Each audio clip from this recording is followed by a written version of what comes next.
Pernah nggak sih kepikiran gimana caranya sebuah kota bisa jadi maju dan tertata rapi? Atau bahkan gimana cara kita mencapai target besar dalam hidup? Jawabannya tuh ternyata selalu sama. Semua berawal dari satu hal, sebuah rencana yang matang. Tanpa rencana, ibaratnya kita jalan tanpa peta. Ya cuma bakal muter-muter di situ aja kan? Nah, pertanyaannya sekarang, apa sih rahasia di balik rencana pembangunan yang benar-benar sukses? Kenapa ada rencana yang berhasil mengubah wajah sebuah daerah, tapi ada juga yang cuma jadi tumpukan kertas di gudang? Kayak ada resep rahasianya gitu ya? Tenang, di sini kita bakal coba bedah tuntas resepnya. Oke, kita mulai dari bagian pertama. Rencana hebat, hasil hebat. Ini sebetulnya simple aja, logikanya lurus. Kualitas sebuah rencana itu akan sangat menentukan kualitas hasil yang nantinya kita rasakan bareng-bareng sebagai warga. Nah, kutipan ini pas banget. Rencana yang bagus itu ibaratnya kayak Google Maps buat kita. Nunjukin tujuannya di mana, plus ngasih tahu rute terbaik dan tercepat buat sampai ke sana. Dan ini nggak cuma berlaku buat tujuan pribadi loh. Ini juga berlaku banget buat gimana kota dan kabupaten kita dikembangkan. Makanya, dokumen perencanaan resmi dari pemerintah itu perannya krusial banget. Nah, ini nih bagian yang seru. Kalian tahu nggak? Ternyata di Indonesia itu ada loh semacam kompetisi nasional buat mencari rencana pemerintah daerah terbaik.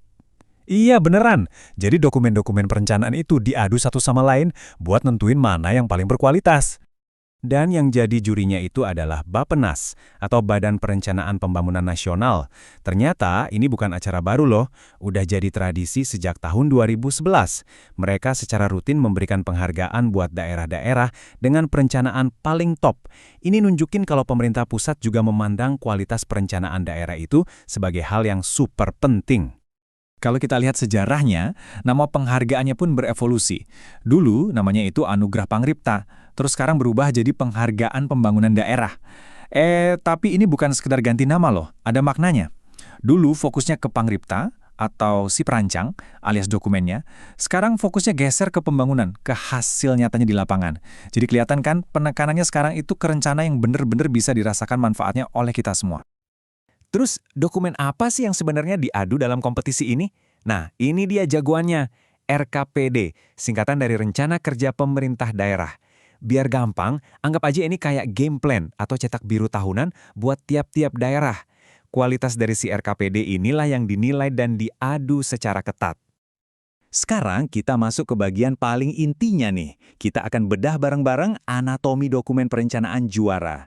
Yuk kita coba intip, kira-kira apa aja sih isi contekan para juri waktu menilai sebuah RKPD sampai bisa dibilang layak jadi juara. Jadi, fondasi sebuah rencana yang kokoh itu setidaknya punya 3 pilar. Pertama, keterkaitan. Maksudnya, semua program itu harus nyambung satu sama lain. Jangan sampai Dinas Pendidikan jalan ke kiri, Dinas Tenaga Kerja malah ke kanan.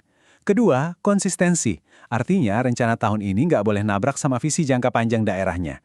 Dan ketiga, kelengkapan. Semua informasi penting, detail-detailnya harus ada, biar nggak ada yang bolong, dan bikin salah asumsi pas dieksekusi nanti. Nah, disinilah letak seninya. Perencanaan yang hebat itu harus seimbang, mainnya dua arah. Ada yang namanya proses bottom up, yaitu mendengarkan aspirasi langsung dari masyarakat, dari tingkat paling bawah. Tujuannya apa? Biar solusinya relevan dan kena sasaran. Tapi di sisi lain juga harus ada proses top down, yaitu mengikuti arahan dari pemerintah pusat atau provinsi.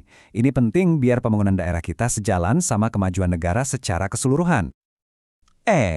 Tapi penilaiannya nggak berhenti di situ. Juri juga bakal ngelihat aspek lain. Misalnya inovasi. Apakah daerah ini berani mencoba solusi baru atau cuma gitu-gitu aja dari tahun ke tahun? Terus prosesnya juga dilihat. Apakah datanya kuat secara teknokratik dan apakah ada dukungan politik yang solid buat eksekusi? Tentu aja, target yang terukur dan adanya program unggulan yang jadi wajah daerah juga jadi nilai plus yang besar.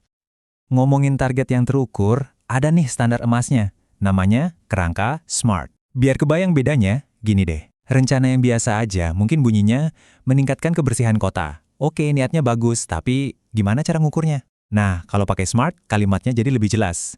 Mengurangi volume sampah di 10 pasar utama, spesifik, sebesar 20%, terukur, dengan program daur ulang dalam 6 bulan ke depan. Batas waktu jelas. Nah, jauh lebih konkret kan?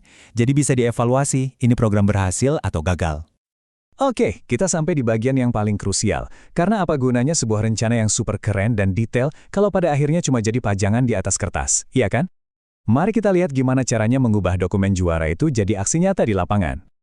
Jadi, kata kuncinya cuma satu ini. Ujian akhir dari sebuah rencana, sebagus apapun teorinya, adalah apakah rencana itu implementable atau tidak. Apakah bisa dilaksanakan, bisa dieksekusi, itu intinya. Dan apa syarat mutlak nomor satu supaya sebuah rencana bisa jalan? Ya tentu saja, ini dia, uang, anggaran. Nggak bisa ditawar lagi. Ide secemerlang apapun, kalau nggak ada alokasi rupiah yang jelas di belakangnya, maka ia akan selamanya cuma jadi angan-angan. Setelah anggarannya ada, 3 kerangka ini harus disiapkan. Pertama, kerangka regulasi. Aturan mainnya udah ada belum? Perda atau pergubnya udah siap? Kedua, kerangka kelembagaan. Udah jelas belum siapa mengerjakan apa? Dinas mana yang jadi penanggung jawab, biar nggak saling lempar tangan? Dan yang terakhir, kerangka pendanaan. Sumber anggarannya dari mana? APBD, APBN, atau swasta? Dan apakah alirannya dijamin lancar? Tanpa 3 ini, proyek sebagus apapun bisa mandek di tengah jalan. Nah, setelah kita bedah semua resep ini, sekarang coba deh kita sama-sama berefleksi. Dengan bekal pengetahuan baru ini, coba kita lihat lagi rencana pembangunan di kota atau kabupaten tempat kita tinggal. Kira-kira udah punya kualitas sekelas juara belum ya? Ini bisa jadi awal yang bagus buat kita untuk menjadi warga yang lebih peduli dan terlibat dalam mengawal pembangunan daerah kita sendiri.